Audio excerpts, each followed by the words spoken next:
Frères et sœurs en Christ, chers amis, auditeurs, auditrices, tout ce qui ne procède pas du Christ vivant en nous, ou qui n'émane pas de Christ, notre vérité, c'est-à-dire ce qui est fait sur la base de la doctrine, est une œuvre morte. Elle n'a pas de vie. Elle n'est pas vivante. Nous, ce qui différencie ces deux choses, cette distinction est tellement grande et importante qu'elle ne peut rester ignorée. Une œuvre a besoin de notre mémoire, tandis que la vie agit spontanément. Une parole qui procède de la vie n'est pas sollicitée par notre mémoire. Elle jaillit par la puissance de la vie qui est en nous. C'est le Seigneur, et non pas la doctrine ou l'enseignement qui doit nous contrôler. Le jour doit venir où Dieu devra ouvrir nos yeux pour nous montrer que la réalité spirituelle est en Christ. Nous ne devons pas essayer de nous souvenir de certaines doctrines pour agir. C'est Christ qui vit en nous. Il est notre vérité, et cette vérité est vivante. Un jour, un frère fut offensé par un autre frère. Nous pouvons supporter davantage l'offense s'il le réprimanda très vivement. Après cela, comme sa conscience le reprenait, il comprit qu'il devait aller vers ce frère pour s'excuser.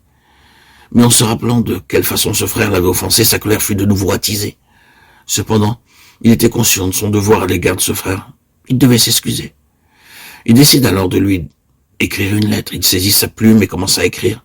« Je sais que j'ai mal agi en te réprimandant. » Mais en se souvenant encore de l'offense de ce frère, sa colère se manifesta de nouveau. Après une courte interruption, il reprit sa plume et continua d'écrire. Durant tout le temps qu'il passa à écrire, il sentait la colère gronder dans son cœur. Mais lorsqu'il posta la lettre, il était toujours irrité. Apparemment, cette lettre avait l'air d'avoir été écrite par un bon chrétien. Pourtant, elle procédait de la doctrine et non pas de la vie. Bien qu'il ait rédigé une lettre d'excuse, son cœur était toujours rempli d'amertume.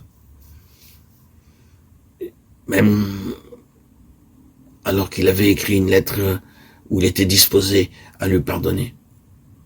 S'il venait à rencontrer ce frère, il pourrait le saluer et lui serrer la main, mais intérieurement la controverse subsistait encore, et ses paroles ne pourraient pas être naturelles. Bien-aimés, chers amis, auditeurs, auditrices, voyons-nous maintenant la différence? Le Seigneur est la vérité. Si cette vérité n'est qu'une doctrine et non pas le Seigneur, elle est morte. Puissions-nous réaliser que dans le domaine spirituel, avec le Seigneur, il y a la vie, mais sans le Seigneur, c'est la mort. Si une chose est faite parce qu'elle résulte de son œuvre et de sa révélation en nous, cette chose alors est vivante. Le cœur de ce frère sera alors nettoyé de toute aigreur, amertume. Il sera dans la vie de Christ, dans la vie de Dieu,